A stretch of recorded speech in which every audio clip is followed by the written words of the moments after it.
Hello listeners, before we get into this week's Minute, I just want to mention the Movies by Minute Chicago meetup and convention. It's on this Saturday, August 26th, at the Greenhouse Theatre Centre in Chicago. All your favourite Minute by Minute hosts will be there, from the Star Wars Minute, Indiana Jones Minute and Back to the Future Minute and a lot more. There's panels all day, how-tos, talking about the whole thing. All day tickets are $20. Well, the closing show tickets are $10, so if you're a fan of the Movies by Minute format and love listening to the hosts talk about their favourite films, head on down to the Greenhouse Theatre in Chicago this Saturday, August 26th.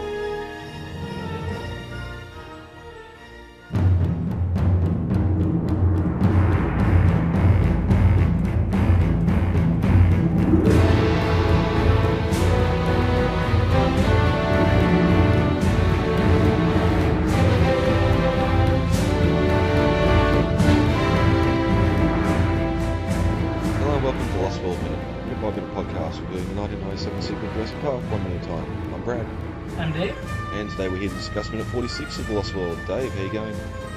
Good. Another one of my hobbies, I guess you'd call it, my collections. I got many different collections. Is I collect Halloween masks. And so Trick or Treat Studios just came out this year with the with a replica of the 1975 Captain Kirk mask. Even though I'm not a Star Trek fan, I'm a huge Michael Myers fan. Mm-hmm.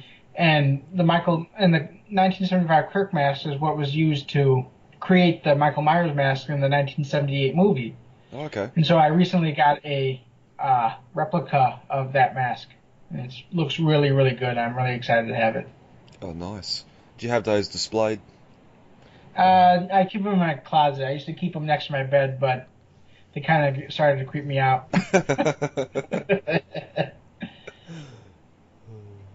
Yeah, I could see that. Mommy! Daddy, you've got to come see this! I found something! Big bit of news happened this week with the release of a trailer for Jurassic World Evolution. And I think the trailer's hooked just about everyone. It's definitely hooked me. Yeah. I like how it starts out with the hatchling. Kind of echoes Jurassic World a bit, but it's the T-Rex. Is it though? I know it uses the eye for the transition, but no, it definitely has two fingers. Oh, okay. I didn't look that closely. It took me a couple times watching it to make sure, but yeah, it definitely has two fingers. So that would imply that this isn't Rexy. No. They are definitely breeding their own T-Rex. Yep. They have a T-Rex. Well, they should have two if this is the case, but that's good though. It's not like because I remember in the park builders for the mobile devices to get a T-Rex was you had to pay to get it. Yeah, I heard about that. I never played any of the mobile game apps, but yeah, I did hear about that, and there was a big uproar about it. Yeah. Well, I suppose looking back at some of the games that came out before, Operation Genesis is the big one this seems to be going after, which was about 14 years ago, like 2013. Yeah. Oh, 2003 it came out, or 2. But it was alright for what it was. It sort of really, it really was a thing of its time, just the graphics and that sort of thing. I played I put a few hours into it, then just sort of got bored and never played it again. Yeah, the majority of the that game has going for it is reskinning. Yeah. And modding it a lot. And that's it. Here we are 13, 14 years later, and people are still modding that game with the IREX and all sorts of other stuff, so it just goes to show the sort of legacy it has. I know personally my favourite, I still have a soft spot for Trespasser and the original Jurassic World PlayStation 2 game, but that's just me. Those games had their issues, but they're games I can just go back to and keep on playing. Well, Operation Genesis was really more of a kind of Zoo Tycoon before there really was Zoo Tycoon. Yeah.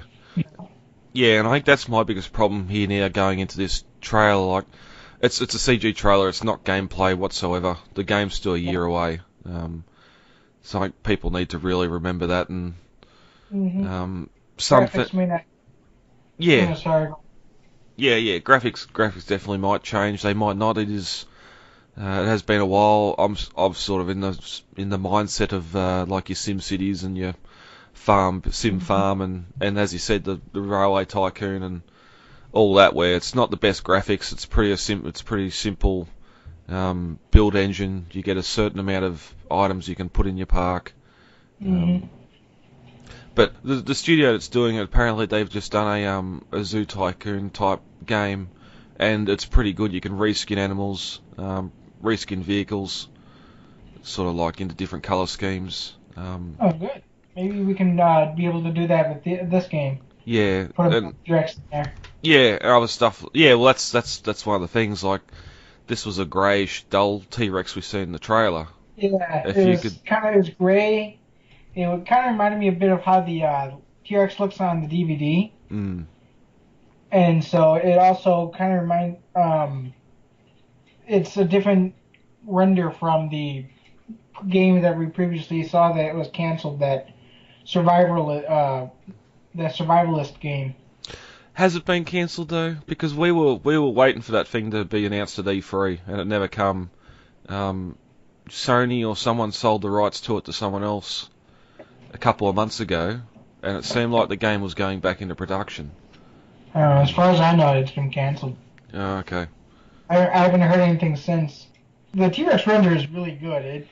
It reminds me of the old-fashioned renders that we used to get for the T-Rex from the first and second movie, with the kind of high-backed and sharp ridge along the back that is kind of with the thin, pointy back of the head. Yep. It's kind of hard to describe. It's easier to just probably post something up on on our Facebook page when this minute goes live. You know. Yep. That ridged back that the Jurassic Park T-Rex had. You know. Yeah. And Jurassic World really didn't have that. Actually, I'd have to say the design for this T-Rex and this render actually looked better than Jurassic World. It wasn't as photorealistic, but it was a better design. Actually looked like the Jurassic Park T-Rex, you know? Yeah, especially in the head, I noticed. Yeah. And just imagine having the design's not going to change. It's going to be exactly the same mold or animation, but just reskinning it with the buck from The Lost World, or even the one from Jurassic Park 3, just having that ability to do stuff like that would be awesome. Yeah, it would be. But as for like the design of the Rex itself, it's just, this trailer's got fan service written all over it. Yeah, it does. Even just the noises it makes. Every noise that T-Rex makes is something from the films. Yeah, it was great. And we've only been talking here the last few minutes about how good it'd be to see the T-Rex out and hunt, and here it is going after Parasaurolophus and absolutely throwing it to the ground. Yeah, the Parasaurolophus attack was a bit over the top, but it looked really cool. Yeah, yep. But even just the interaction with the environment, being able to grab fence wires and concrete. See, again, this is probably lending itself to previous games, video game cutscenes or trailers where you can do stuff, or it shows you can do stuff, but you can't actually do it in game. So I wonder, and again, this is me going back to earlier sim games and just wonder if there's going to be like a disaster mode. And possibly there was back in Operation Genesis. You would have things like hurricanes come along, or animals would escape, or animals would start fighting and killing each other and stuff. Yeah, that was computer driven though. I wonder if you can physically go radio. Oh, that might be interesting. Because remember, something like SimCity used to be able to have a tornado come through, or alien and that attack, and you had to try and clean up the mess afterwards just to try and do stuff. It might give you some extra points or extra money. I hope there's no monetization in this thing. Let us pay the $50 or $60 and we get the full game. Yeah, really. That's another thing, is have a habit of releasing unfinished games these days. And that's why it's probably not a good idea to pre-order right away, because you know they're gonna release this game and they'll have to put a patch in. They'll have to put a patch out for us like a month or a couple weeks later. And of course, there's also the DLCs they'll sell us. You know. Yeah, and see, I still prefer getting physical stuff too. Mhm. I hate buying games on Steam and then having to use Steam every time I want to play them, Yeah. and or having the internet Because on. then if Steam goes down, all your games go down. Yeah, You know. exactly. Yep, just like having an iTunes library. It's Mhm. good to sit there and look at, but if you can't play it on the road. Mhm. Um, Exactly. I mean, I remember my first gaming console was a PlayStation 1, actually, but my main one that I had for the longest time was a PlayStation 2, and I never really replaced it. yeah, But I same. remember when like a storm would come through and knock out the satellite. I just turn on the PS2 and I'd start playing games. I had Jaws Unleashed, a bunch of Tony Hawk games, stuff like that. You Yeah, know, I yep. just video game for the rest of the day. Nowadays, if like say your internet goes out, your Wi-Fi goes out, you're SOL. Oh yeah, yep.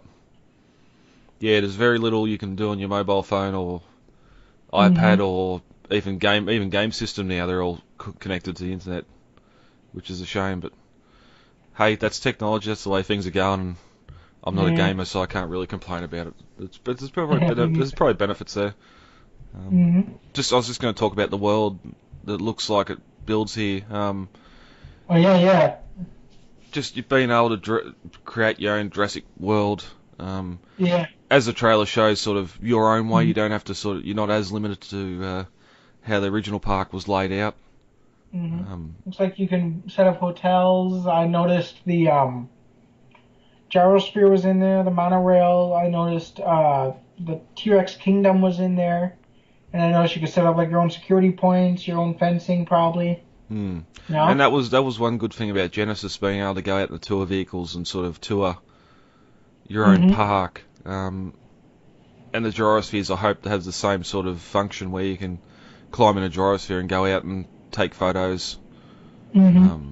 Hopefully the CG's a lot better, Oh yeah, because right. it used to be just like the days of Trespass. You'd sit there and look up at the brachiosaur hopping around. That's how they used to move back then, though. Yeah, yeah. Yeah, but I did notice that they had the original kind of Jeeps with but within Jurassic World colors, that kind of gunship gray with the Jurassic World logo on the side of them. Yeah. Yeah, I'll see even stuff like that, being able to drive vehicles around. Um, you had limited playability to do that in the original game, and again, being able to reskin those into Jurassic World, or even red and sandy colour, grey for the Jurassic Park Jeeps. Oh, that'd be so cool. Yeah. Or even the one the Rex flips over sort of even has a Lost World feel to it. Mm-hmm. So even just paint them green and put an InGen sign on the side of them. Yeah, that would be really cool.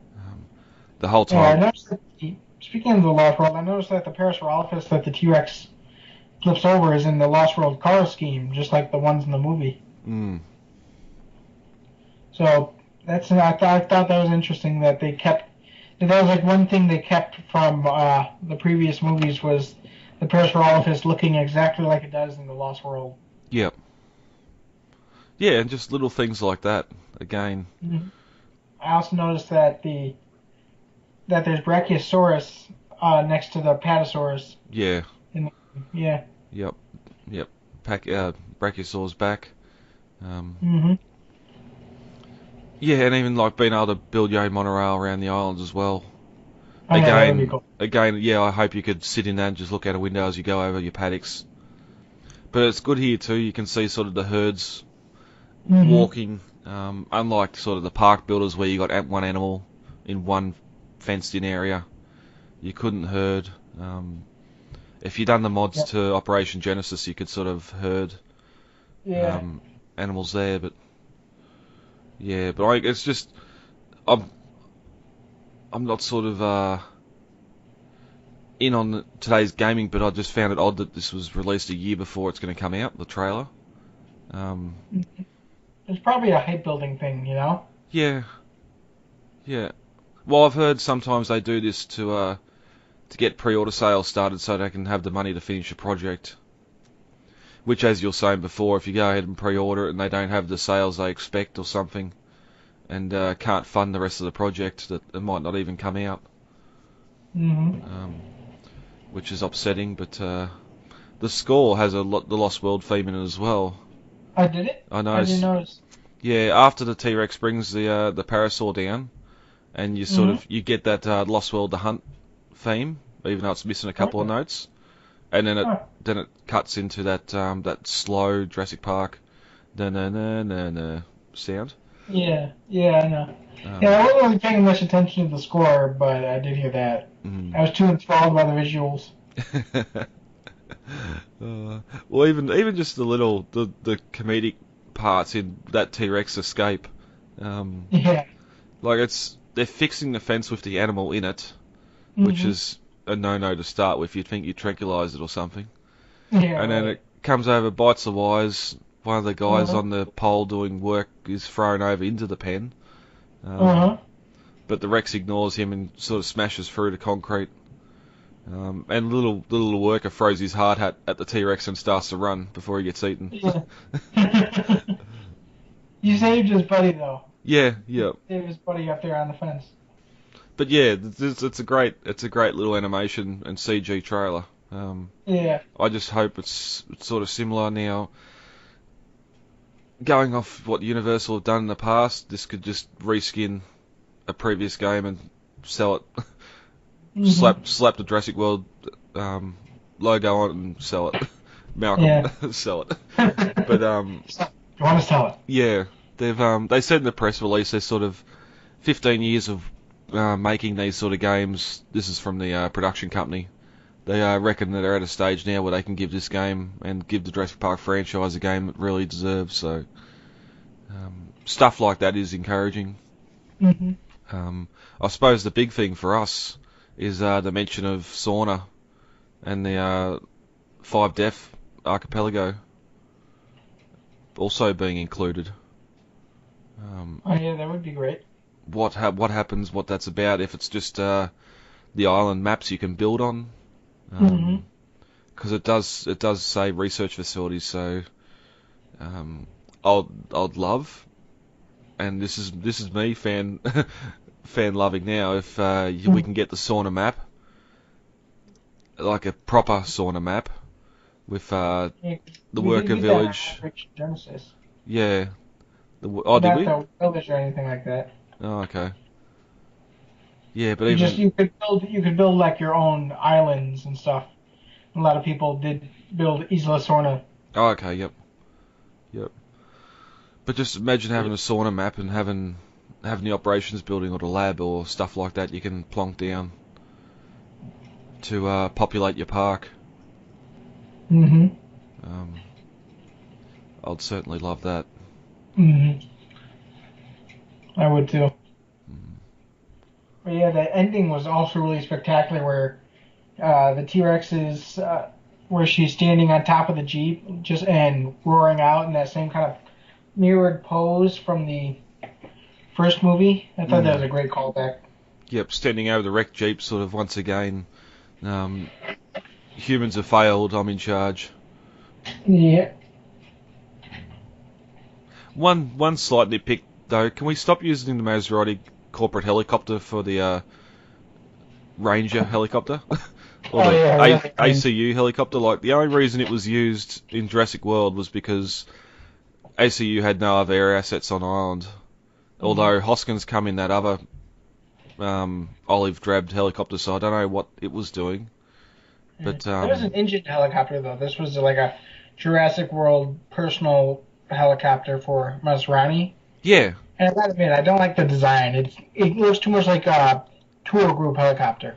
Well, it's a expensive VIP helicopter sort of thing, and it's just he flew it there and was getting pilot lessons in it, so he's decided to take the initiative and get the minigun strapped into it to go after the IREX, but that doesn't mean that in any further tie-in games or anything that you can use that as a ACU asset. It's get a decent not a gunship, but get a decent air asset in there. Yeah, I'd imagine that they probably would have used more like of those olive drab kind of military style helicopters in the event of a asset out of containment. You know? Yeah. Yep. But that's that's another big plot hole from Jurassic World that hopefully is answered. I doubt it will be, but just Hoskins arriving in that helicopter, the landing craft arriving on Nublar, appearing from nowhere and doing nothing. But anyway, that's starting to change the subject. So, anything else on the game you want to bring up? I think we're good with that. I did hear one person reviewing it was hopeful that maybe PlayStation VR would use the gyrospheres, like you're touring the park, and sort of incorporate a VR. It would be cool. Yeah, it would be cool. And I did hear that PlayStation might be getting a version as well as PC. Yeah, yep. So I don't know if I'll go out and lash out for the VR version just to have it. If the CG's there and it's semi-realistic, then I'd probably look at doing it. But yeah, I'm somewhat excited. I'm very excited. Yeah, can't wait. Hope it comes to fruition. Me too. Shoot it. Tell them to shoot it. And I suppose quickly before we go on to minute 46, we've got to reveal this week that there's Jurassic World 2 or Fallen Kingdom Lego sets coming out. Yes, there are. 5. That's found by Joshua Finch on Twitter. Yep. He found it in the catalog. Yep. Which it's not spoiler enough, and there's no images of the sets. It just sort of announces that there's going to be five mainline Lego sets, which the Lost World Jurassic World had. Although I think that's not including the little blind bag sets as well. But there's also going to be, I think, 2 Junior and 2 Duplo sets as well, which could be fun. Yeah. I enjoyed the Jurassic World Lego, and it sort of gives me something to look forward to. Apparently, the first of Jurassic World: The Fallen Kingdom figures are going to start hitting in April, and so is the Legos. So I'll be putting some money aside for April next year. Hopefully, Toy Fair. Or you've got New York Comic Con coming up in a couple of months' time, so hopefully we see some the first of Mattel's offerings there. Skipper SS Venture, this is NGen Harbor Master. Do you copy? Over. Skipper SS Venture, you are approaching the breakwater at flank speed. Reduce at once. Over. I'm still starting to get over this cold. The eclipse has come and gone. But of course we're recording this before then, so we haven't learnt of the Earth's impending doom, so while we are still here in one piece, you want to get into 46? Sure. Alright.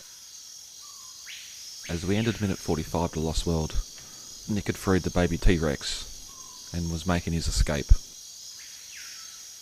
As we begin in minute 46 to Lost World, Nick emerges from a pool of water, Sarah running over to see what he's carrying, and not liking one bit what she sees.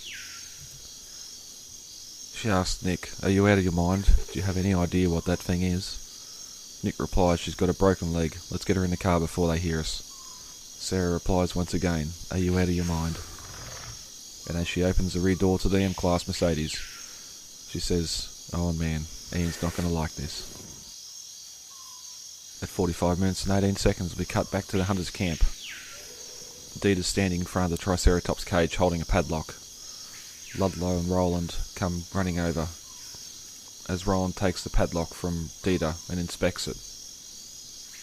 Ludlow asks, "What's going on?" Roland replies, while looking at the padlock, "Isn't it obvious? We aren't alone on this island," and throws the padlock down into a fire. At 45 minutes and 30 seconds, we cut to the inside of the trailer. Ian Malcolm runs inside, followed by Kelly, and she turns on the lights. At 45 minutes and 36 seconds, Malcolm inspects the radio console and says it's not set to the frequency. Kelly comes over beside him and grabs a red book from the shelf and says, "Look here." At 45 minutes and 44 seconds, we cut to the view of the front of the Mercedes. The winch starting to spool up, the cable going taut. Eddie's lifting the hide up and down, testing the winch cable. As in the background we can see the lights from the other Mercedes start to approach, and a wailing noise can continue to be heard over the sound of the winch. Eddie stands back against the hide as the car drives past, the baby T-Rex bellowing out the window as it does. And as the minute ends, he looks off in the direction of the departing car, wondering, what the hell was that? Alright, so we get, straight off from minute 45, we get Sarah run over to the water's edge to see Nick carrying the baby T-Rex here. And it's just great. This whole the animatronic Rex was designed to be a complete unit to be carried. And just sort of work independently on its own. And they have the battery pack hidden up the character sleeves or hidden away in a inner pocket on the character. On the actor's wardrobe. And in the trailer scene that we have coming up in this minute, you can spot just for a slight second the cords going from the underside of the T-Rex to the battery pack inside Nick's shirt here. But for the most part, they did a very good job of hiding the fact that this is just an electronically controlled character. Yeah, I think the worst part of it is where we get to the trailers in a minute, where it's laying down on the table. It doesn't really curve with the table and look like something laying on a hard surface. But no. Well, that also has to do with the fact that it's hydraulics all with a bit of framing on the inside, and they have a foam latex skin stretched over it. And they actually use on these dinosaurs, they use a thinner pole of latex for the dinosaurs for a bit more realism. In the first Jurassic Park, they used a bit thicker latex. Yeah. Well, that's it. The technology had sort of come along a lot from that first film, where they're probably going for thickness more to keep the water out. Yeah. Knowing they're going to have a scene in the rain with the T-Rex, but no, and it's a trick of the eye too, because the animal's not a dog; it can't lay down flat on the ground. But we'll get to that when we get to the trailers here in a minute, or in the next minute. But we get Sarah, are you out of your mind? Do you know what that is? And Nick, she's got a broken leg. Interesting, he says she. Yeah, it's clearly a male. When you see the pictures of the animatronic, it's got a much lighter version of the male's colors. Yep. It almost looks like it's almost like a baby alligator in that respect. Yep. Yeah, but broken leg. Let's get her in the car before they hear us. Again, this thing's crying out. So it's a wonder. It's a wonder they haven't heard it already. Especially if they're sort of assessing damage in the camp and just starting to learn of the sabotage that happened there. In the script, they mentioned that they kept the window open for the baby T-Rex in the back of the car there, and so Sarah Harding was like, "Close this damn window because this thing is going to wake up the entire jungle." Well, yeah, and that'll lead us into when we drive past Eddie in a minute. But do you have any idea what this is? I don't think Nick does. I don't think he realises it's a baby T-Rex. Yeah. Sarah, of course, recognizes what it is instantly. And that even the danger too. But it's as she opens the back door of the car to let Nick climb in with the animal, obviously holding it the whole time so it doesn't hurt its leg anymore. It's a wonder it's not thrashing around more with its legs and sort of, especially when you're sitting down the back, it's not tearing at your legs. Yeah. Something we never really talked about is the design of the baby T-Rex thus far. And so, something that they mention that Stan Winston Studios mentions in their making of book, The Winston Effect, is that they had to have a delicate balance between cute and fearsome. Yep. When they were designing this baby T-Rex, they were always keeping in mind that this thing's going to grow up and become a ferocious predator. Mm-hmm.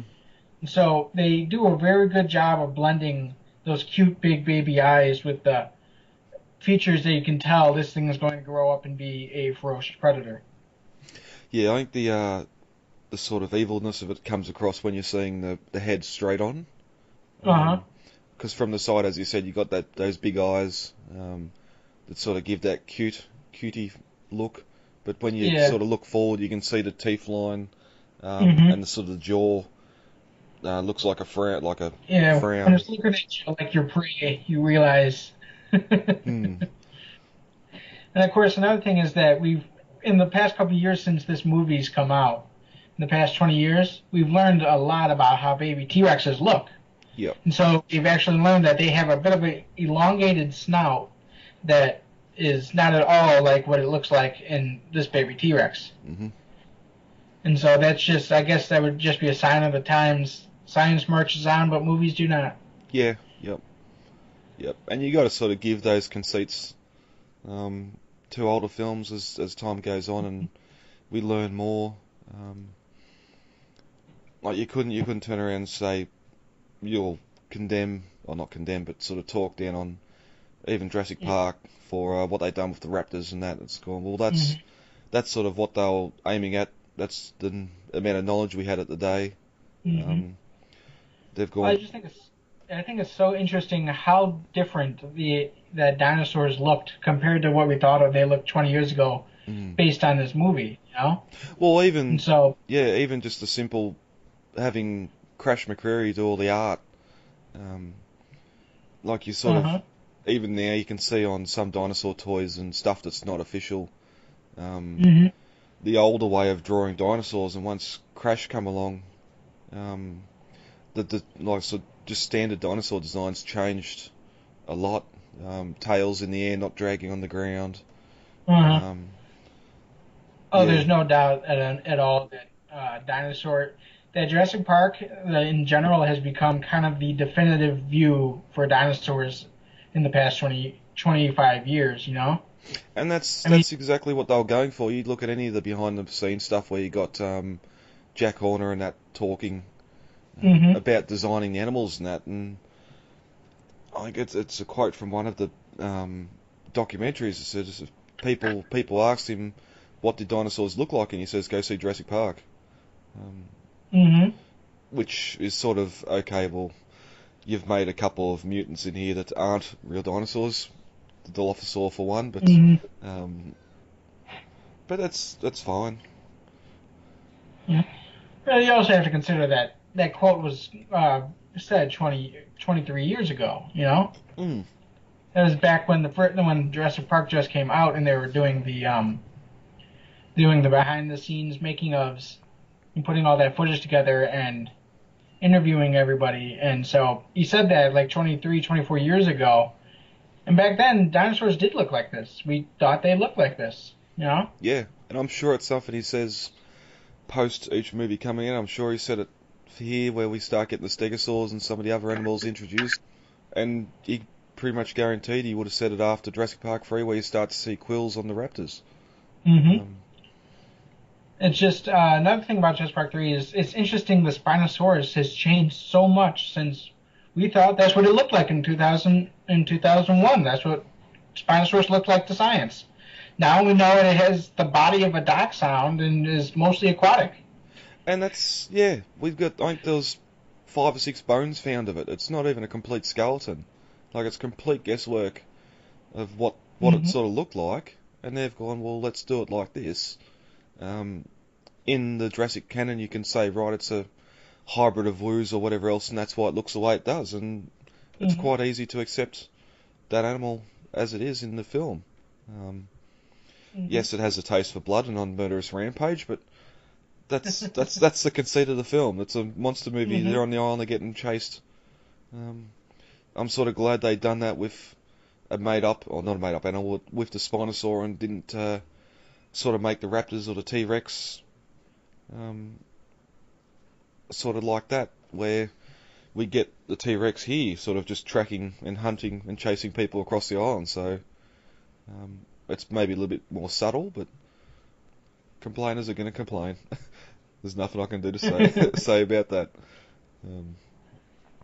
But it's also interesting too. Definitely in the novel, the baby T-Rex is described as having down on their heads and necks. I think they're probably a little bit younger than what this one is. Well, there's another predominant theory back in 1995 when Crichton released the novel, was that baby dinosaurs were almost like baby birds in the way that they had this downy covering. But they would eventually lose that downy covering and as they grew older. I don't know why, but science has shown that they wouldn't. But yeah, well, it's the same with the feather debate as well. It's still interesting that he kind of retconned that, you know? Yeah. Yep.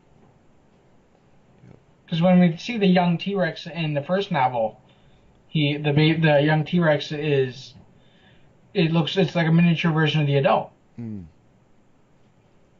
So is the toy. But anyway, back to the minute. Yeah, back to the minute. That's alright, a bit of filler. But yeah, the whole Sarah knows, or you assume she knows exactly what it is. But instead of sort of purveying that danger of this is a baby T-Rex, we're in trouble here, it's, oh no, Ian's not going to like this. Taking it back and having Ian see it as the danger here and not the fact that it's a baby T-Rex. Yeah. But we cut back to camp again with Dieter standing in front of the trike cage, twirling the cut padlock in his hands. It's also interesting here we get our first sort of rumble of thunder, knowing that there's a storm on the way. Again, like the first movie, you're going to have this big storm. Well, it's not really a storm, or it is a storm, but yeah, we're going to have this large rain event in the middle just to add some atmosphere, not really lead to any danger. And it's interesting, and we'll talk more about this as we get to those minutes, but I find it interesting that this storm sticks around a bit more than the tropical storm in the first movie. The tropical storm in the first movie kind of just moves around, and it comes and it goes. It's mostly in a very short event. You get a little rain event from the evening and on into the night, but then once it's over, it's over. Well, In this movie, it rains, then it stops, and then it starts raining again. But the clouds hang around though, because you see as they're trekking and getting rained on even more, they're just trying to survive and they're getting wet. But it is interesting because we see the computer illustration when Muldoon's getting the weather report to say the storm's going to come straight over the island. Yet, as you said, it's sort of we start getting some splatters of rain as they leave the Triceratops, and then the famous shot of the waves hitting the breakwater in Kauai there, which was real footage from when the actual hurricane hit. But we got the rain as the explorers go back to the rest area at the T-Rex enclosure, and it sort of rains while the attack happens, and then as soon as the car goes over the cliff and Grant and Lex wash himself off, the storm's gone, and that's it. You can kind of hear the pattering of the water drops coming off the trees when Nedry's getting attacked by the Dilophosaurus, but that's about it. Well, even there, it's raining as he's making his escape, but by the time he crashes and gets down to roll the winch out, the rain stopped. Yeah. I mean, the rain's going a little bit, but it's not nearly the downpour that it was. Yeah. But then that's just sort of the wonder of filmmaking too, all these interior sets, with these massive water cranes in there, just drenching everything. Electrical lights and that as well. But we get Ludlow runs up as Roland sort of appears on the scene as well, and what's going on? And Roland takes the lock from Dieter. Isn't it obvious we aren't alone on this island? And throws the padlock down into a nearby fire, which has to be one of the fires the hunters had going, because you can see there's definitely wood there burning. But then we didn't see this fire next to the Triceratops cage earlier, so maybe just a bit of a cut here for dramatic effect, and not really in the same spot. Possibly. And then we cut to the trailer interior. Ian And of course, you can see raindrops already on the windows. Yeah, yep. It's raining outside now. Yep. Ian and Kelly walk into the trailer, presumably after they've just left the hunters' camp. Mm-hmm. It's just a pity we didn't get any sort of talking between them the last time we sent them to say what they were going to be doing, because these two have gone back to the trailer to try and call for help after Malcolm joked about using the in-gen communications to do it. But I just love here where Ian walks into the trailer, just stands there with his hands on his hips in like a hero pose, and he holds it for about 5 seconds before he turns and looks at the radio equipment. But you get Kelly turn the lights on. I just love the power-up sound effects, where you obviously get the generators starting up. I would have thought it would have been battery power at this point, but it's a good little background effect with the noise. He looks at the radio, it's not set to the frequency, which of course isn't, because he was playing with the radio last time we sent him in the trailer. But Kelly pulls out a little red book and hands to him and says, "Look here," which must be a frequency book of some description. Yeah. And then we cut to Eddie. We cut to a view of a winch starting to spool up, and Eddie start to lift the high height into position. And we get a weird mashing of sound here. You get the whirl of the winch, and it's the same effect used for the baby T-Rex, because that Explorer comes past here pretty quickly, mind you, as well, in the rain. I'm surprised they didn't hit him, but because you got his Mercedes there with no lights on, and it's camouflaged, and they're driving in the pouring rain. Could have been an interesting end to the night if she'd hit Eddie. That would have been terrible. Yeah, but again, back to the noise. Like, you got Eddie sort of lifting the winch up, testing the weight on the winch, lifts the high height up a couple of feet off the ground and back down again. And then I'm scared because I see a light shining in the background, and it can't be the moon. I wonder if Eddie set up a spotlight here pointing down from the tree. You know? Well, and I suppose we can talk a little bit about the high height here. He would have had to have gone up and rigged some sort of pulley to a branch or whatever he's got that winch rope going over. So maybe he's already sort of free climbed the tree to send the winch cable up, and hung a sort of work lamp or something. Yeah. But then it's Eddie. I don't know. not to be. I don't know what the racist word for fat is, but he doesn't really seem to be the one to climb, especially later when we see how high they go. He's not athletically inclined. Yeah, and climbing trees sort of that height does take a bit out of you, but... Which is why I always kind of wondered, maybe he had the winch, and he had I'm not really sure, like a pistol, one of those... well, a pneumatic launcher, like a beanbag gun. Yeah, like that. Yeah. And then he shot the rope up over a high branch. Yeah, you could shoot a leader rope up and over with the winch cable attached to the end of it and pull it up over, but that sort of it lends to the nitpicking again here, because you see the winch drum's got 3/4 of its winch cable on. It's not all spooled out. But that's nitpicking here.